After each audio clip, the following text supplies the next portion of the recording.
প্রণাম মহাকাল স্বামীজি মহারাজ। জয় হোক, কল্যাণমস্তু, জয় মা। বলছি আমাদের তো সনাতন ধর্মের লোক আমরা, আমাদের ধর্মের মধ্যে গরু দান করলে কি পূর্ণতা পাওয়া যায় বা কি হয়, এই বিষয়টা একটু বুঝিয়ে বলেন।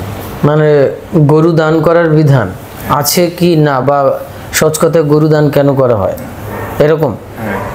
আচ্ছা দেখো, আমরা যদি একটি সংস্কৃত মন্ত্র অধ্যয়ন করি, হ্যাঁ, তাহলে খুব পরিষ্কার হয়ে যাবে।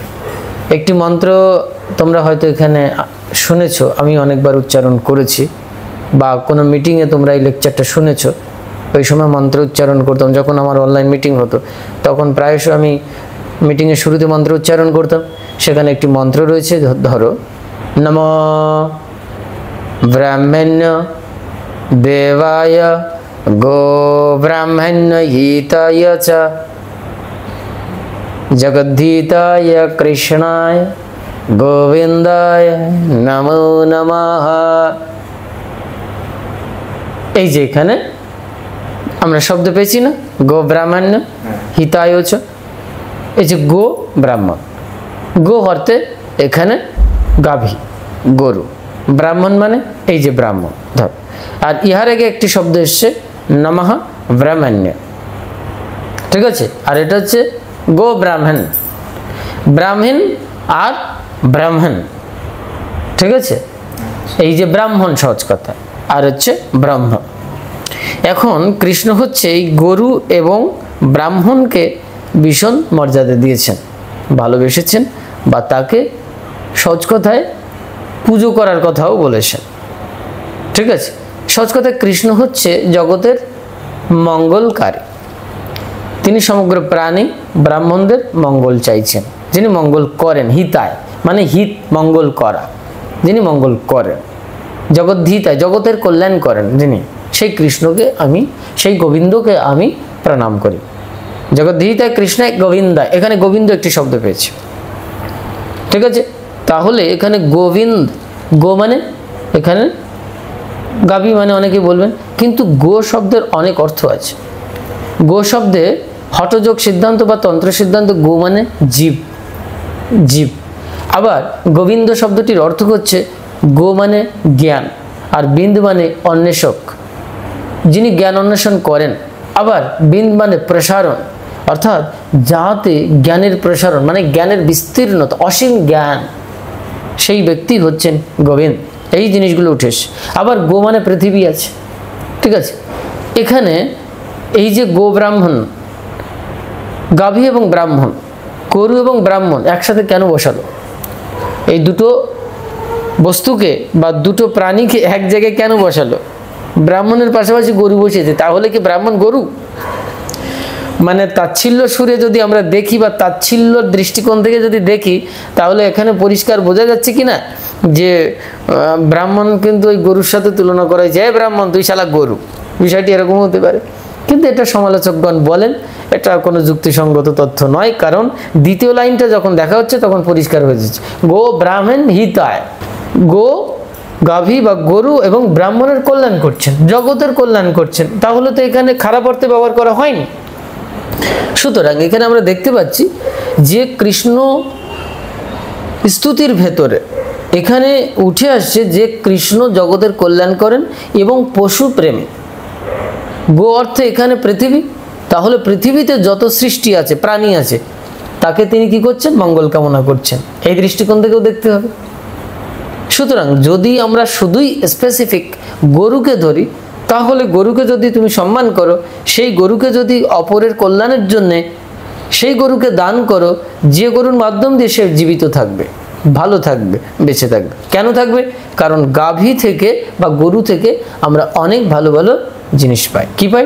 প্রথমত অমৃত দুগ্ধ পাই, যে দুগ্ধ থেকে ঘি তৈরি হয়, ঠিক, ছানা, মাখন, অনেক কিছু তৈরি হচ্ছে, মিষ্টি, মিষ্টান্ন পরবর্তীকালে এইভাবে রূপ নিচ্ছে দুগ্ধ থেকে। এবং গাভীর গোবর একটা সময়ের কিন্তু আমাদের আয়ুর্বেদিক সিদ্ধান্ত অনুসারে গোবরকে গুরুত্ব দেওয়া হয়েছে। আমি চরক সংহিতার সিদ্ধান্ত অনুসারে পরিষ্কার রূপে বলছি, 8 প্রকারের মূত্র আছে, তার ভিতরে গোমূত্র আছে, ঠিক আছে। এই গোমূত্র কতটা উপকারী সেটা গ্রাম বাংলার কিছু মানুষ জানেন, কিন্তু বিজ্ঞান অনেক জায়গায় এই জিনিসগুলো স্বীকার করেন না, সেটা আলাদা বিষয়। তার মানে দেখা যাচ্ছে একটি গাভী আমাদেরকে অনেক কিছু দিচ্ছে।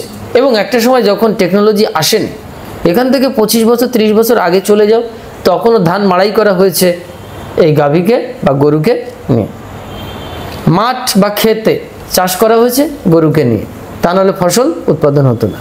তাহলে আজকের সভ্যতা মাত্র 20 বছরের সভ্যতাটুকু যদি আমরা বাদ দিই, কি 50 বছর, তার আগে আমাদের জীবনকে বা এই পৃথিবীতে মানুষকে বাঁচিয়ে রেখেছিল কারা? গরু, গাভী, মহিষ। মহারাজ, এইখানে আমার একটি প্রশ্ন, যে এই গরু বা গাভী একটা শ্রেণীর মানুষ যেমন প্রাধান্য দিচ্ছে, পূজা করছে, শ্রদ্ধা করছে, ভক্তি করছে, অন্যদিকে বিধর্মী মানুষরা একে জবাই করছে, তো সেই ক্ষেত্রে কি বিষয়টা দাঁড়াবে? মানে জবাই করছে সহজ কথায়, মানে মুসলিম সম্প্রদায়ের মানুষ যারা ঈদুল আজহাতে গরুকে কোরবানি দেয়, কোরবানি দ্যাট ইজ কল্ড হচ্ছে স্যাক্রিফাইস, সমর্পণ করছে, বিসর্জন দিচ্ছে, এই অর্থে ওখানে এসে কোরবানি ঈদুল আজহাতে মুসলিম সম্প্রদায়ের নির্দিষ্ট দিনে হত্যা করা হচ্ছে, গাভীকে বা গরুকে করা হচ্ছে। তো তারা একটি সম্প্রদায়ের মানুষ, তারা একটি ধর্ম সম্প্রদায়ের মানুষ, তারা সেই সম্প্রদায়ের অর্থাৎ সেই ধর্মের আদর্শকে অনুসরণ করে তাদের সেই কোরবানির যে পর্বটা সেটা মেনটেন করছে, তাহলে সেটা গো হত্যা হয়ে যাচ্ছে। আর এখানে গোদান হচ্ছে, গোকে সম্মান করবার কথা বলা হচ্ছে, ঠিক? তাহলে দুটো দুই মেরুর গল্প হচ্ছে, আসমান জমির ফারাক হয়ে যাচ্ছে। তাহলে এবার কি হবে? এক ধর্ম শেখাচ্ছে গাভীকে সম্মান করো, আরেক ধর্ম শেখাচ্ছে তাকে হত্যা করো। এইখানে রয়েছে বিতর্ক। বিতর্কটা হচ্ছে অনেক জায়গায় ঋগ্বেদ থেকে শুরু করে অথর্ববেদের অনেক জায়গায় উল্লেখ করা আছে গাভীকে সম্মান করবার কথা, অন্যান্য প্রাণীদেরকে সম্মান করবার কথা উঠে এসছে, ঠিক আছে? দয়া দেখানোর কথা উঠে এসছে। আমাদের যদি ধর্মের 10টি অঙ্গ দেখা হয়, সেখানে কিন্তু একটি জিনিস উঠে এসছে, সেটা হচ্ছে ক্ষমা। ক্ষমা, যার ভেতরে ক্ষমা বোধ থাকে তার ভেতরে দয়া থাকতে হয়, করুণা থাকতে হয়। ধর্মের 10টি অঙ্গের ভেতরে করুণা, দয়া এসব জিনিসগুলো পড়ে। তাহলে যেখানে ধর্মের 10টি অঙ্গের ভেতরে করুণা, দয়া এগুলো থাকে, তাহলে তো জীব হিংসা হতে পারে না, ঠিক আছে? এই জন্যে জৈন ধর্ম, বৌদ্ধ ধর্ম, খ্রিস্টান ধর্ম, এই ধর্মগুলোর ভেতরে কিন্তু একটা সময় সুপ্রাচীন সভ্যতায় দেখা গেছে অহিংসা নীতি। জৈন ধর্ম কিন্তু জীবকে হত্যা করতে নিষেধ করছে, ঠিক আছে? বৌদ্ধ ধর্মেও অহিংসা নীতি উঠে এসছে ভগবান বুদ্ধদেবের দর্শনে, তাই না? জীবকে হিংসা করো না, অর্থাৎ জীবকে তুমি আঘাত করো না। এইবার তাহলে মানুষ কি করে বেঁচে থাকবে? বলে তাহলেই ফসল উৎপাদন করবে, ঘাটে মাঠে খেতে চাষবাস করবে, লাঙ্গল দিয়ে যা করে করুক, তারপরে ফসল উৎপাদন হবে, সেই জিনিস খাবে। তখন কোনো কোনো যুক্তিবাদী এটা প্রদর্শন করছে কি, যে যখন লাঙ্গল বা কোনো টেকনোলজিক্যাল কোনো যন্ত্র দিয়ে সেটাকে চাষবাস করা হচ্ছে, তখন ওখানে অনেক জীবাণু কীটাণু থাকে, সেখানে কি হচ্ছে? শস্য উৎপাদন করতে গিয়ে জীবাণু বা জীবকেও হত্যা করা হচ্ছে। এটা কি জীবহিংসা হচ্ছে না? তখন এখানে আমাদের ব্রহ্মদেব মনুসংহিতার সিদ্ধান্ত অনুসারে সিদ্ধান্ত দিয়েছেন যে জীব তার জীবন রক্ষার্থে প্রাণ ধারণ করতে গিয়ে সে অনেক কিছু গ্রহণ করতে পারে। সেখানে মাছ মাংসের কথা পর্যন্ত উঠে এসেছে গ্রহণ করবার কথা, ঠিক আছে? তাহলে বৈদিক সিদ্ধান্ত বা অথর্ব বেদের অনেক জায়গায় আবার উঠে আসছে জীব হত্যা চলবে না, অর্থাৎ গরুকে সম্মান কর। আমরা অনেক জায়গায় শুনি, আমাদের শাস্ত্রে সিদ্ধান্ত পাই গরুর শরীরে 33 কোটি দেবতা আছে, এরকম দেখানো হয় না চিত্রপটে? গরুর শরীরে মূত্রে পর্যন্ত মহালক্ষ্মী রয়েছে, কোনো জায়গায় ঠাঁই পাচ্ছিল না লক্ষ্মী দেবী, লাস্টে গোবর আর মূত্রে ঠাঁই পেল লক্ষ্মী দেবী, সব থেকে উৎকৃষ্ট জিনিস। এগুলো অনেক বড় বড় মহাপুরুষদের টিকাতে উঠে এসছে, গরুকে প্রায়োরিটি দেওয়া হচ্ছে। কৃষ্ণের পাশে কি দেখা যায়? শিবের পাশে কি দেখা যায়? তাই তো? তাহলে শিবের পাশে একটি গরু প্রতীক রূপে দাঁড়িয়ে আছে কেন? এর কারণ অর্থ কি? শিব পৃথিবীতে প্রথমত কাল্টিভেট করতে চেয়েছিলেন, এটা হচ্ছে প্রথম ভৌগোলিক দর্শন। পৃথিবী অনুর্বর ছিল, মানুষ বেঁচে থাকবে, প্রাণীরা বেঁচে থাকবে কি করে, সাধারণ মানুষ বেঁচে থাকবে কি করে? তখন কাল্টিভেশন শুরু হলো, অর্থাৎ চাষবাস। কী দিয়ে করবেন? গাভীকে কাজে লাগাও, অর্থাৎ গাভী গুরুত্বপূর্ণ জিনিস, তোমাদেরকে বাঁচিয়ে রাখবে, ঠিক। এইবার গোযজ্ঞ এসেছে, অশ্বমেধ যজ্ঞ এসেছে, হ্যাঁ, যজ্ঞের কথা উঠে এসেছে। এই যজ্ঞ কথা বলতে গিয়ে অনেকেই বিধর্মী বা যৌক্তিক যুক্তিবাদী কিছু আছেন, তারা বোঝানোর চেষ্টা করেন, মানে সহজ কথা তর্কবিদ, তারা বোঝানোর চেষ্টা করেন, দেখো যখন গোহত্যা ছিল অর্থাৎ গোযজ্ঞ, গোমেদ যজ্ঞ আছে না, ওরা বলবেন যে সেখানে তো গরুকে হত্যা করার বিধান রয়েছে, সেখানে ঋষিরা এটা করেছেন। এবার বৈদিক সিদ্ধান্তের বড় বড় টিকাকারের যদি এখন আমরা অন্বেষণ করি, সেখানে বিতর্ক এসেছে। একজন বলছে গাভী হত্যা বিধিসম্মত, আরেক শ্রেণীর টিকাকাররা বলছেন না, এটা বিধিসম্মত নয়। এই বিতর্ক বহু প্রাচীনকাল থেকে চলে এসছে। কিন্তু ইহার ভেতর থেকে একটি নিরপেক্ষ বক্তব্য যারা বেদ অধ্যয়ন করবেন তাদের কাছে ভালো করে সাংস্কৃতিক যে অভিধান সেটাকে ভালো করে জানতে হবে। একটি শব্দের অনেকগুলো অর্থ হয়, এগুলোও জানতে হবে, এবং প্রত্যেকটি শব্দের যে কিভাবে রূপান্তর ঘটছে, কিভাবে অর্থ সংগ্রহ হচ্ছে এবং পরিস্থিতি এবং পরিবেশ অনুসারে তখন কি মিনিং করা হয়েছিল, এই জিনিসগুলো ভালো করে জানকারি করতে হবে। তবেই পরিষ্কার বোঝা যাবে। এক বাক্যে গোমেদ বা অশ্বমেধ বলে লাফালাফি করলে হবে না। বেদে গো মানে আলাদা বিষয়বস্তু বলা হয়েছে, অনেকগুলো ব্যাখ্যা আছে, যার কিছুটা আমি জিনিস বলছিলাম, গো মানে জিহ্বা ইত্যাদি ইত্যাদি। গো মানে জ্ঞান।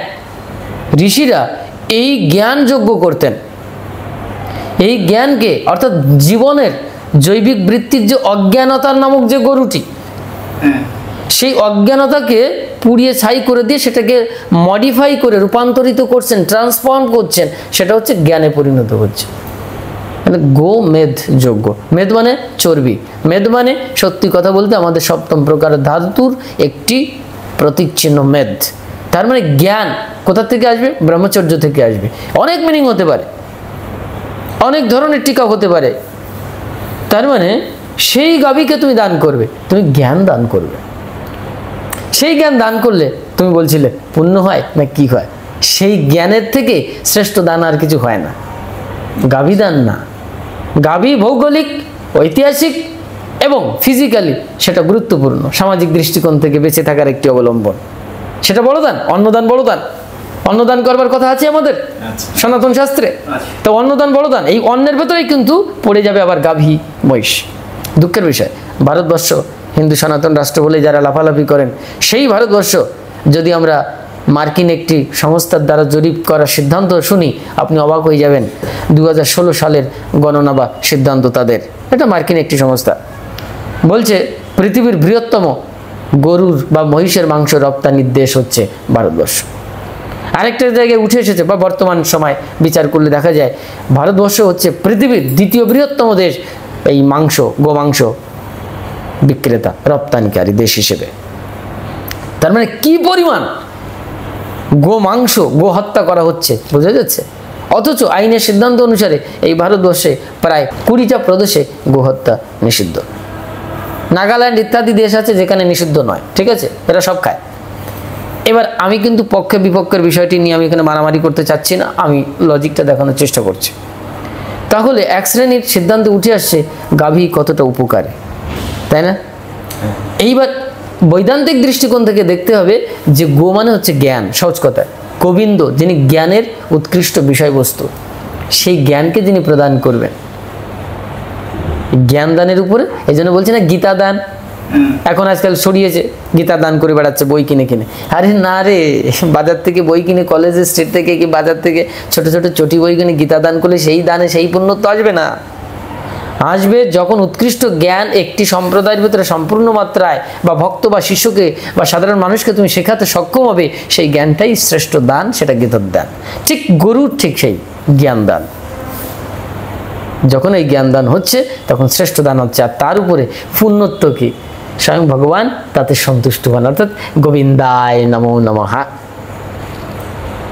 জগদ্ধিতায়, তখন জগতের কল্যাণ করছেন কৃষ্ণ, তোমার কল্যাণ হয়ে যাচ্ছে এই জ্ঞান দান। সুতরাং এটা অস্বীকার করার কোনো রাস্তা নেই। যেমন ভৌগোলিক দৃষ্টিকোণ থেকে গরুকে অস্বীকার করা যায় না, চাষবাস আদি থেকে শুরু করে। এইবার দেখো যারা মুসলিম সম্প্রদায়ের মানুষের কথা হচ্ছিল, এখানে বাবু প্রশ্ন করলেন এদের যে কোরবানি সিস্টেম যদি আমি একটু তত্ত্ব এবং দার্শনিক দৃষ্টিকোণ থেকে দেখি, তাহলে কিন্তু সেটা উৎকৃষ্ট একটি গ্রহণযোগ্য বিষয়। কি এই কুরবানিটা এসেছিল অ্যাকচুয়ালি স্যাক্রিফাইস উদ্দেশ্যে, সমর্পণের উদ্দেশ্যে। আমাদের গীতাতে যেমন বলছে সর্বধর্মান পরিত্যাজ্য মামেকং শরণং ব্রজ অহম তুয়া সর্ব পাপেভ্যো মোক্ষয়িষ্যামি মা শুচা। হে অর্জুন, তুমি তোমার সর্বস্ব ত্যাগ করো, আমার আশ্রয় গ্রহণ করো, শরণাপন্ন হও, আমি তোমার সব পাপ মুক্ত করে দেবো। এবার তুমি ওদেরকে হত্যা করো। আচ্ছা, মুসলমানরা গো হত্যা করলেন, কৃষ্ণ এবার ডাইরেক্ট বললেন ওদেরকে হত্যা করো, মানুষকে হত্যা করো। বলে ওরা পাপী ছিল, ওরা পাপী ছিল তাই ওদেরকে হত্যা করা যায়, ওরা পাপী ছিল তাই হত্যা করা যায়। তাহলে মুসলিমরা যে গো হত্যা করছে, গাভীরা তো পাপী নয়, ওরা নিষ্পাপ জানোয়ার বা প্রাণী। আমরা অনেক গরুদের ভেতরে দেখি যে আপনাকে গুঁতোতে যাচ্ছে, আছে না? তাদের ভেতরে কখনো কখনো হিংসাত্মক বৃত্তিটা আমরা দেখতে পাই। তাহলে তার দৃষ্টিকোণ থেকে বিচার হয় না? কিন্তু না, হয় না। কারণ তাদের মানুষের মতো, ইসলামের দৃষ্টিকোণ থেকে যদি বলা হয় আশরাফুল মাকলুকাত, আরাবিয়ান একটা সাউন্ড বলছে কি যে মানুষ সৃষ্টির সেরা জীব, মানুষকে শ্রেষ্ঠ বলা হয়েছে। যদি এই বাক্যটা যদি গ্রহণযোগ্য হয়, তাহলে তো গরুকে তুমি পাপী বলতে পারো না, কারণ ও প্রকৃতির নিয়ম অনুসারে সাধারণ প্রাণী, ওকে বিচার করা যায় না, ও একটা নিরীহ প্রাণী। গাভীর দিকে তাকাবেন, তার চোখের দিকে তাকাবেন, দেখবেন অদ্ভুত মায়া, মায়া না? তাহলে অন্য কোনো প্রাণীর চোখে কি মায়া নেই? আছে। আপনি বাঘের বা সিংহের চোখের দিকে ভালো করে তাকান, দেখবেন অদ্ভুত মায়া। হরিণের চোখে তো অদ্ভুত মায়া, কুকুরের চোখেও তাকাবেন, দেখবেন অদ্ভুত মায়া। শুধু আপনার চোখের দৃষ্টির মায়াটা খুলেছে কিনা সেটা প্রথমেই আগে দেখতে হবে। যখন আপনার মায়া, আপনার দয়া, করুণা খুলে যায় হৃদয় থেকে, তখন আপনি সমগ্র প্রাণীকে দেখেন সে যে আপনার পরম মিত্র, পরম বান্ধব। তখন শুধু গাভীর দিকে নয়। কিন্তু এবার সমাজ ব্যবস্থা কি করে চলবে? যারা মাংসাশী, আমিষভোজী, সহজ কথায়, তারা তো যুক্তি দেখাবেন না খেয়ে থাকা যায় না। অনেক শাস্ত্রে এই দৃষ্টান্ত দিয়েছে। অনেকে বলবে না, বেদে গরু হত্যার কথা বলা আছে, কিন্তু এইভাবে হত্যা করার কথা বলা নেই, যেটা মুসলমান সম্প্রদায়ের ভেতরে, ইসলাম দর্শনের ভেতরে যেটা এসেছিল। যদি আমি সত্যিকারের নৈতিক গল্পটা দিয়ে নিয়ে আসি, এ নিয়ে অনেক বিতর্ক আছে। বাস্তবিক এই স্যাক্রিফাইসটা কিভাবে এসেছে? মানুষের সৃষ্টি, না হযরত মুহাম্মদ সাল্লাল্লাহু আলাইহি সাল্লামের সৃষ্টি, নাকি আল্লাহর সৃষ্টি, নাকি কোরআনের সৃষ্টি? অনেক প্রশ্ন আসবে। অনেক বলবে না কোরআনে এইগুলো আছে, আছে বলেই সব সমস্যার সমাধান হয়ে যাচ্ছে না, যাবে না। অনেক গল্প আছে এর ভেতরে, অনেক বিবর্তন এসেছে, অনেক রূপান্তর এসেছে, অনেক বিতর্ক আছে, অনেক প্রশ্ন আছে, অনেক প্রশ্নের উত্তরও পাওয়া যায়নি। যদি আমি সব কিছু ছেড়ে দিয়ে একটি মোরালিটির দৃষ্টিকোণ থেকে দেখি, নিরপেক্ষ দৃষ্টিকোণ থেকে দেখি, দর্শনের দৃষ্টিকোণ থেকে দেখি, ইসলামকে যদি প্রায়োরিটি দিয়ে আমি বলি, তাহলে ইসলামের দর্শনের ভেতরে এই স্যাক্রিফাইস এসেছিল। কিভাবে এসেছিল? হে আল্লাহ, আমি তোমাকে চাই, তোমার জন্য আমি সর্বস্ব দিতে রাজি আছি, বলো তুমি কি চাও। তখন আল্লাহর উদ্দেশ্যে তার পুত্র সন্তানকে বলি দিয়ে দিচ্ছে, নাও। আল্লাহ বলেন তোমার সন্তানকে দিয়ে দাও, তাহলে দেখি কিরকম স্যাক্রিফাইস করছো তুমি আমার জন্য। এই অর্জুন, ঠিক অর্জুনকে বলছে, এই তোমার 5 সন্তান মারা যাবে। দ্রৌপদীকে শিখিয়ে দিচ্ছে, এই যুদ্ধে তোমার নিষ্পাপ 5টা সন্তান মারা যাবে, হত্যা করা হবে। দ্রৌপদী, তুমি প্রস্তুত ধর্মকে রক্ষা করবার জন্য? বললেন না, অসম্ভব, আমার পুত্রকে আমি বলে দিতে পারি না। বলে তাহলে তুমি অধর্ম প্রতিষ্ঠা করবে পৃথিবীতে, ধর্মের থেকে বড় কিছু না, ধর্ম প্রতিষ্ঠার জন্য সবকিছু স্যাক্রিফাইস করা সম্ভব। তোমার 5 পুত্র, নিষ্পাপ 5 পুত্রকে হত্যা করা হবে, এবং পরীক্ষিতকে পর্যন্ত গর্ভের ভেতরে তাকে হত্যা করা হবে। এও পর্যন্ত সব জানতো। জানার পরে গিয়েও দ্রৌপদী একটা সময় অস্বীকার করলো, লাস্ট পর্যায়ে এসে বলছেন, হা গোবিন্দ, তুমি যা করবে তাই। এই যে গোবিন্দ মেনে নিচ্ছে, ধর্মের জন্য এত বড় স্যাক্রিফাইস হয় কোনোদিন? হ্যাঁ, 5 পুত্র, তার জ্ঞাতি গোষ্ঠীকে সব হত্যা করা হবে এই ধর্মযুদ্ধের জন্য। কৃষ্ণ শিখে দিচ্ছে না, সেটা দ্রৌপদী সব জানা সত্ত্বেও মেনে নিচ্ছে। কোনো নারী এটা পারে? এই স্যাক্রিফাইস কে করবে? অর্জুন পারেনি, অনেক পরে পেরেছিল। দ্রৌপদী অনেক আগে ত্যাগ করেছিল। দ্রৌপদী না, সাংঘাতিক জিনিস, সাংঘাতিক প্রতীক। তো ইসলামের দৃষ্টিকোণ থেকে এই স্যাক্রিফাইসটার কথা বলা হয়েছিল। হ্যাঁ, হে আমার দূত, হে আমার ভক্ত, হে আমার আদম, তুমি তো আমাকে ডাকছো। আল্লাহ বলছে, তুমি কি করবে আমার জন্য? তোমার এই সন্তানকে বলি দিতে পারবে? অমুককে বলি দিতে পারবে? বলে সব পারবো আল্লাহ, তোমার জন্য। এই জন্য ইসলামের ভেতরে একটি শব্দ আছে, যারা ইসলাম সম্প্রদায়ের মানুষ তাদের কাছে খুব পরিষ্কার। অবশ্যই এই শব্দগুলোকে তারা গুরুত্ব দেবেন না। লিল্লাহ বলে একটি শব্দ আছে, লিল্লাহ। এই লিল্লাহ শব্দটির অর্থ কি? ধন জন যৌবন সবকিছু পরিত্যাগ করে আল্লাহর উদ্দেশ্যে যিনি আছেন, ন্যস্ত করেছেন নিজেকে, তিনি এই লিল্লাহ শব্দের উপযুক্ত ব্যক্তি। বলা আছে। তাহলে এই অর্থে সেদিন স্যাক্রিফাইস ছিল। আজকে তুমি একটি গাভীকে হত্যা করছো, কোন উদ্দেশ্যে করছো, কিভাবে করছো, ফিজিক্যালি না মেন্টালি কিভাবে করছো? সত্যি সত্যি আল্লাহকে পাওয়ার জন্য করছো তো, নাকি তোমার ধর্মের গোলামিটাকে নিয়ে তুমি সেই কুসংস্কারের জন্য মনোভাব, হিংসাত্মক প্রবৃত্তি নিয়ে একটি জীবকে হত্যা করে তুমি দেখাচ্ছ কোরবানি? That is called sacrifice. আমি কিন্তু বিরোধী বক্তব্য বলার চেষ্টা করছি না, কোনো মতবাদকে আঘাত করার চেষ্টা করছি না। আমি বলছি আধ্যাত্মিক দৃষ্টিকোণ থেকে নৈতিকতার গল্প, এই নৈতিকতা, এই স্যাক্রিফাইস, এই বিসর্জন, এই সমর্পণটা দ্রৌপদীর মতো এসেছিল কি ধর্মকে রক্ষা করবার জন্য? ইসলামের যে প্রথম যে ব্যক্তিটা এই স্যাক্রিফাইস করেছিল, বলিদান দিয়েছিল, বলি দিয়েছিল, কোরবানি করেছিল, আল্লাহ তার সন্তানকে পরে জীবিত করে দিয়েছিল। আমি তোমার পরীক্ষা নিয়েছি। আজকে প্রত্যেকটি মুসলমান ঘরে কোন কোন ব্যক্তির ক্ষেত্রে কোরবানির দিনে আল্লাহ গিয়ে বলছে তোমার কোরবানিতে আমি সন্তুষ্ট, বাঁচিয়ে দিলাম তোমার গাভীটাকে? দেখা যায় কি? না, যায় না। তাহলে শুধু একটি দর্শনকে নিয়ে এত বিতর্ক কেন? এই জন্যে গো দান এবং গো হত্যা দুটো পারস্পরিক। গো হত্যা দ্যাট ইজ কল্ড গো স্যাক্রিফাইস। তুমি তোমার অজ্ঞানতাকে বলি দেবে, তুমি তোমার যত যাবতীয় জৈবিক প্রবৃত্তি, আকাঙ্ক্ষা, আশা, মায়া, দয়া, যেগুলো মোহ, সেগুলোকে ত্যাগ করবে আল্লাহর উদ্দেশ্যে, হবে কোরবানি। সেটাই হবে গো হত্যা, অর্থাৎ অজ্ঞানকে হত্যা করে জ্ঞানের প্রসারণ, দ্যাট ইজ কল্ড গোবিন্দ। সেটা হতে হবে। আমাদের হিন্দুদের ভেতরে, হিন্দু বলেই বলছি, এই সংস্কৃতিবান লোকেদের ভেতরে যদি এই স্যাক্রিফাইস না আসে, তা নিরামিষ খেয়ে কি করবে?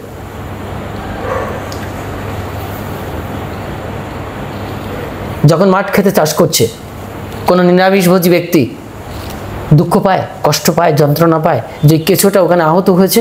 না। হ্যাঁ, ঠিক আছে, তো দেখতে দেখতে অভ্যস্ত। ব্যতীত হচ্ছে কি? কত গুবরে পোকা রয়েছে, আর অনেক বড় বড় পোকা রয়েছে, যেগুলো মাটির ধরিত্রীর ভেতরে থেকে তারা কি করছে? উর্বরতা প্রদান করছে। আজকে ক্ষেত খামার, এগুলো উর্বরতা কোথার থেকে আসবে? প্রাকৃতিকভাবে। আমাদের কেন আজকাল আয়ুষ্কাল নষ্ট হয়ে যাচ্ছে? এর পেছনে মূল কারণ কি? প্রাকৃতিক শক্তি নষ্ট হয়ে যাচ্ছে। সুতরাং এক দৃষ্টিকোণ থেকে যেমন গোহত্যা করা যায় না, এক দৃষ্টিকোণ থেকে তেমনি আবার নিরামিষভোজী বলে লাফালাফি করা যায় না। আমার বক্তব্য সেখানটায়। তাহলে এইখানটা একটি ডিসব্যালেন্সের জায়গায় একটি ব্যালেন্স আনতে হবে। ব্যালেন্স, এই ব্যালেন্সের নামই হচ্ছে ধর্ম। ব্যালেন্সটা কীরকম হবে?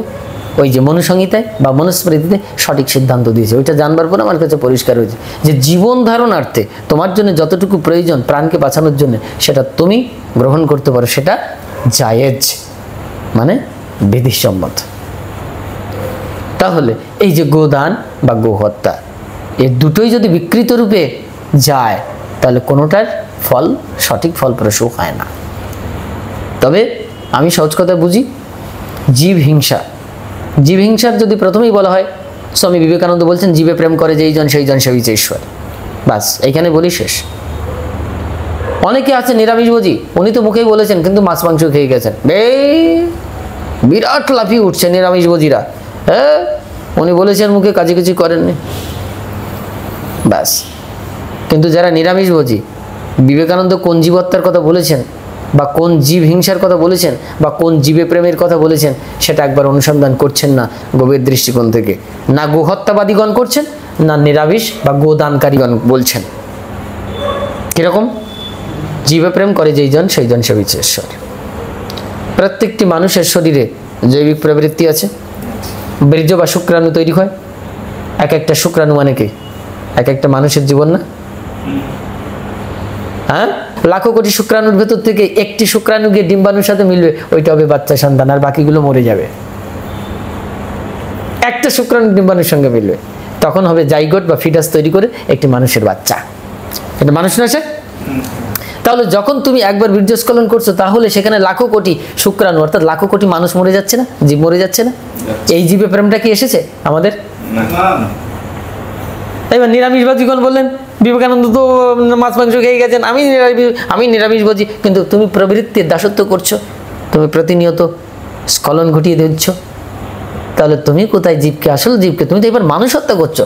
বিবেকানন্দ কিন্তু ব্রহ্মচর্য পালন করে মানুষ হত্যা করে যায়নি, কিন্তু তিনি সাধারণ জীবকে হত্যা করেছিলেন। ঠিক আছে, এবার অনেকে বলবেন এই সাধারণ জীব আর মানুষ জীব ফারাক কিসে? ফারাক তো অবশ্যই আছে। এটা প্রাণ ধারণের জন্য গ্রহণ করেছিলেন, আর তুমি তোমার কামনা পূর্তির জন্য গ্রহণ করছো। দুটো এক হলেও এখানে একটি নিয়ম এবং শৃঙ্খলা আছে। তুমি নারীর কাছে তোমার বীর্যস্খলন ঘটাবে, যা কিছু করবে সেটা একটি সুনির্দিষ্ট উপায়, সুনির্দিষ্ট পরিমাণে, সুনির্দিষ্ট সময়, এর বাইরে তুমি করতে পারো না। সুতরাং এর বাইরে যদি হয়ে যায় তাহলে সেটা হয়ে যাবে অধর্মাচার। কিন্তু স্বামী বিবেকানন্দ সেটা করেননি। প্রাণ ধারণার্থে এবং শাস্ত্রসম্মত এবং উনি উন্নত মানসিকতা থেকে সেই খাদ্য খাবারগুলো গ্রহণ করেছিলেন, সেটা আলাদা বিষয়, এটা কোনো বিতর্ক করা যায় না। যারা করেন তারা মূঢ়, এছাড়া আর কিছু বলা যাবে না। তিনি কখনোই বলেননি তোমরা জীবহত্যা করো, এরকম প্রচুর মাছ মাংস খেয়ে যাও, জীবহত্যা করো, শুধুই মাছ মাংস খেয়ে যাও, এ কথা বলেননি শুধু স্বামী বিজি, এটা বলেননি। সুতরাং এইখানটাই হচ্ছে মূল বক্তব্য যে আমিষ নিরামিষ, গোদান গোহত্যা, এটা ব্যালেন্সের ভেতরে আসতে হবে, ব্যালেন্সের ভেতরে আসতে হবে। এর মানে কিন্তু এটা দাঁড়াচ্ছে না যে আপনি গাভী খান, গরু হত্যা করে খান, ঠিক আছে। আমি বলতে চাচ্ছি সমর্পণটা যেন সেই জায়গায় থাকে। গো মানে আবার সমগ্র প্রকারের ঐশ্বর্য বোঝায়, অর্থাৎ তুমি তোমার সর্বস্ব ঈশ্বরের উদ্দেশ্যে দিয়ে দাও। যা তোমার বলে দাবি ছিল সেটাকে হত্যা করো, কেটে দাও। যা আজকে তোমার বলে আমি আমার বোধ অহংকার, এই অহংকারকে ছেদন করো। হে ঈশ্বর পরমেশ্বর আল্লাহ তাআলা যাই বলো, ছেদন করে আজকে তোমায় দিয়ে দিলাম সব, আমার বলে আর কিছুই নেই। এই স্যাক্রিফাইসটা হতে হবে। এই স্যাক্রিফাইস থেকে ঋষিগণ যজ্ঞ করতেন, সেখানেই এইরকম গোমের যজ্ঞ, অশ্বমেধ যজ্ঞ যাই বলুন না কেন সেটা হতো। আরো উৎকৃষ্ট উদাহরণ আছে উপনিষদীয় সিদ্ধান্ত যদি দেখা যায়, মৃতপ্রায় একটি গাভীকে যজ্ঞ আহুতি দেওয়া হচ্ছে, সেই মৃতপ্রায় গাভীটি পুনরুজ্জীবন লাভ করছে, অর্থাৎ নতুন একটি জীবন লাভ করছেন, তারা নতুন জীবন দান করছে। আচ্ছা, আজকের কটা মানুষ এই স্যাক্রিফাইস করছেন, নামের স্যাক্রিফাইস করছেন, জীবন দিতে পারছে কি না?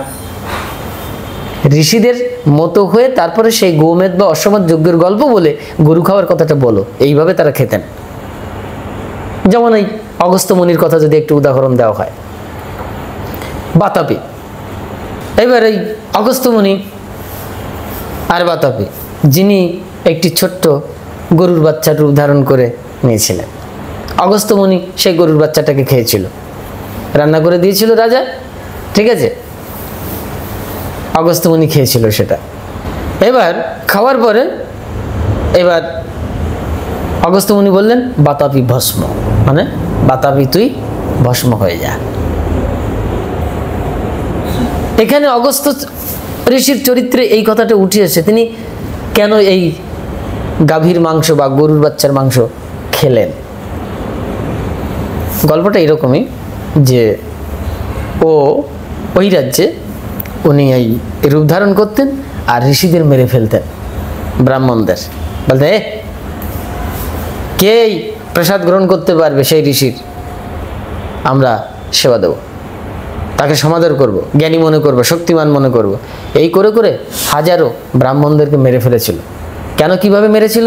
ওই বাতাবি গরুর বাচ্চা রূপ ধারণ করে তো থাকতো, এবার ওকে কেটে কেটে রান্না করা হতো, ও একটা বর বা শক্তি লাভ করেছিল, ও নিজে আবার মানুষ হয়ে যেতে পারবে, ঠিক আছে। এবার ওই যখন গরুর মাংস রূপে খেয়ে নিয়েছে ঋষিরা, পেটে চলে যাচ্ছে, অগস্ত্য মুনির ক্ষেত্রে তাই হয়েছিল। ওই যখন খেয়ে ফেলেছে তখন এই বাইরের থেকে ডাক দিতেন একজন, হে বাতাবি কোথায় তুমি, বেরিয়ে এসো। বলার সঙ্গে সঙ্গে ওই পেটের থেকে যে খাদ্য খাবারের ভিতরে ঢুকে গেছে আর কি, খাদ্য খাবার রূপে ঢুকে গেছে, ওই তখন বাতাবি ওই মানুষের রূপ ধারণ করে ওই ঋষির পেট ফুটে ছেড়ে ফুটে বেরিয়ে আসতো, ওই ঋষি মারা যেত। এই ছিল ওইখানকার প্ল্যানিং এবং কৌশল। এবার অগস্ত্য মুনি ওই পড়ে গেল ওই জায়গায়। অগস্ত্য মুনি সব জানতা, জেনে ফেললো, আচ্ছা তুই আমার এই করবি, ঠিক আছে, দেখা ব্রাহ্মণের শক্তি দেখ কাকে বলে। ওই যে গোব্রাহ্মণ, না গোব্রাহ্মণ হিতায় হচ্ছে এই ব্রাহ্মণ, ব্রহ্ম জানাতি ব্রাহ্মণ, নামে পৈতধারী ব্রাহ্মণ না, যিনি জ্ঞানে সমৃদ্ধ, ব্রহ্মজ্ঞান লাভ করেছেন, তিনি গোব্রাহ্মণ। এই যে একটা শব্দ বলেছিলাম না, গো ব্রাহ্মণ, দুটো পাশাপাশি শব্দ আসলো কেন? খুব পরিষ্কার। গো মানে হচ্ছে জ্ঞান, আর ব্রাহ্মণ যিনি ব্রহ্মজ্ঞানে প্রতিষ্ঠিত, সেই ব্যক্তি গো ব্রাহ্মণ হিতায়োচ, এর মঙ্গল কামনা করছেন, এই জ্ঞানের, এই গোবিন্দের, এই জ্ঞানের এবং এই গাভীর মঙ্গল কামনা করছেন বা মঙ্গল করছেন ভগবান শ্রীকৃষ্ণ।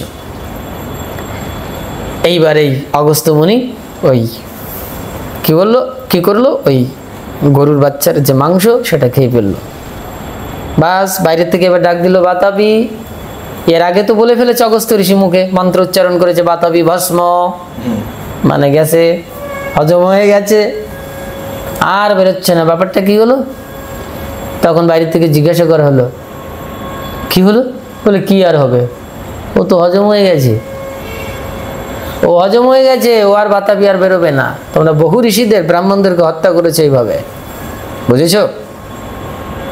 তখন বললে ক্ষমা করুন, আজ জানতে পারলাম ঋষি ব্রাহ্মণদের ক্ষমতা, ক্ষমা করুন বাছা।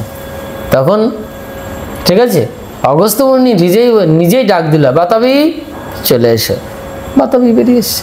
এই যে ব্রাহ্মণের ক্ষমতা, এই ব্রাহ্মণ কথা বলা হচ্ছে, বোঝা যাচ্ছে? তাহলে এই গোদান দেখো, অগস্ত্য ঋষি গাভী খেয়ে ফেললো, গাভীর বাচ্চা খেয়ে ফেললো, আবার সেটাকে ফিরিয়ে দিতে পারলো, এটা গোদান। এই গোদানটা কে করছে? এই ক্যাপাসিটিটা কার আসছে? আবার এই শক্তি অর্জন না করে গোহত্যা কে করছে? দুটোই অকাজের জিনিস। এইরকম জায়গা পৌঁছবে ধর্মের আধ্যাত্মিক দর্শন এটাই বলে। এইখানে না পৌঁছানো পর্যন্ত বেদ বেদান্তের রহস্য, যজ্ঞ রহস্য কিছুই জানা যাবে না। সত্যি বাংলা কথা হচ্ছে। এই জন্য এই জায়গায় যখন পৌঁছাবে তখন সত্যিকার অর্থে তখন তার পুণ্যত্ব বা জ্ঞান লাভ হবে, ভগবত শক্তি লাভ করতে পারবে, আল্লাহ বলো, ঈশ্বর বলো, ভগবান বলো, তার কৃপা লাভ করবে। আদারওয়াইজ সব that is called ultimately meet fall zero. জয় মা। আজকে এই পর্যন্ত।